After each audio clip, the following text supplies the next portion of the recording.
ये राष्ट्रीय जनता दल का अस्तित्व खतरे में है। बड़े पैमाने पर हम लोगों के संपर्क में है।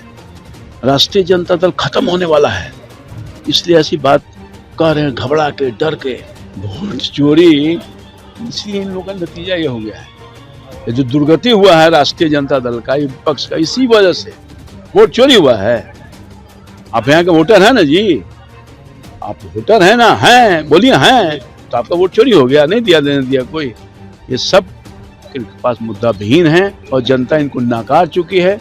अगले बार चुनाव में और जीरो पर आउट हो जाएंगे। अभी 25 आया है और खत्म हो जाएंगे। ऐसे ही बोल रहे हैं, हम तो राजनीति में न थे जी। वो भी आ जाएंगे मेरे पास, भाई वीरेंद्र कोई सब आ जाएगा। क्या भाई वीरेंद्र भाजपा में शामिल होने वाले हैं? तेजस्वी यादव का साथ छोड़कर अब भाजपा में शामिल हो जाएंगे भाई वीरेंद्र, क्योंकि ये कहना है भारतीय जनता पार्टी के नेता और कृषि मंत्री बने रामकृपाल यादव का। आज रामकृपाल यादव सदन में सेशन खत्म होने के बाद जब बाहर निकले, उनसे तमाम सवालात किए गए। वो तेजस्वी यादव से गले मिले थे। शपथ ग्रहण के बाद रामकृपाल यादव तेजस्वी यादव से गले मिले थे और जब इस पर सवाल किया गया तो रामकृपाल यादव ने कहा कि ये बस एक शिष्टाचार मुलाकात थी। वो खड़े हुए तो हमने उनसे हाथ मिलाया, गले मिल लिए।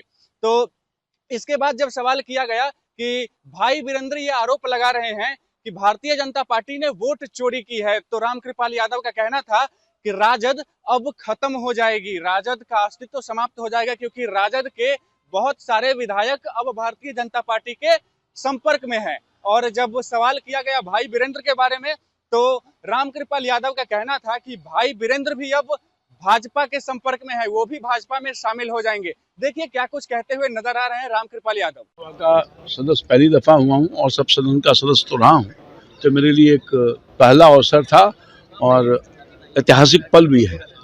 तो ओथ के बाद जो व्यक्तित्व से सदन के सदस्य के रूप में ओथ लिया जाता है, वो प्रक्रिया चल रही थी। हमारे पहले माननीय सम्राट चौधरी हमारे जो नेता हैं और माननीय विजय सिन्हा जी ने बारी बारी जा कर के नेता प्रतिपक्ष के रूप में वो हैं।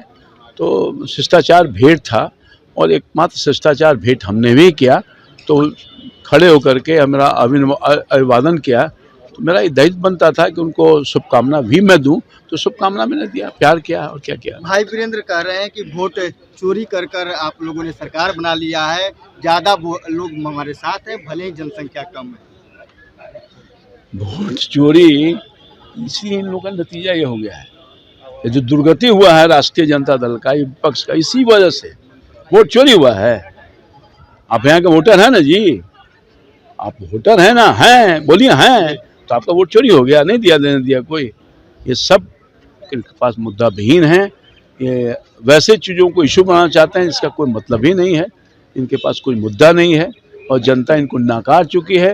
अगले बार चुनाव में और जीरो पर आउट हो जाएंगे। अभी 25 आया है और खत्म हो जाएंगे। कह रहे हैं कि जो लोग मंत्री नहीं बने हैं, आप बीजेपी में हो या एनडीए में हो, वो लोग हमारे संपर्क में हैं, राजद के साथ आ जाएंगे। ये राष्ट्रीय जनता दल का अस्तित्व खतरे में है। बड़े पैमाने पर हम लोगों के संपर्क में है।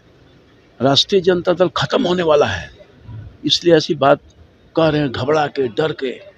भाई वीरेंद्र जी आपके भी संपर्क में है विधायक राजद के? तो ऐसे ही बोल रहे हैं, हम तो राजनीति में न थे जी। वो भी आ जाएंगे मेरे पास, भाई वीरेंद्र कोई सब आ जाएगा। हमारे साथ बिहार के कृषि मंत्री रामकृपाल यादव जी मौजूद। तो आपने सुना किस प्रकार रामकृपाल यादव जो है वो सीधे तौर पर कह रहे हैं कि वोट चोरी नहीं हुई है कहीं भी, और राजद के जो विधायक हैं वो सभी भाजपा के संपर्क में है और भाजपा में शामिल हो जाएंगे, और साथ ही तमाम बातें कहते हुए नजर आ रहे थे रामकृपाल यादव। आपका क्या राय है? कमेंट बॉक्स में हमारे साथ जरूर साझा करें और तब तक के लिए बने रहे हमारे साथ और देखते रहे हेडलाइंस बिहार। धन्यवाद।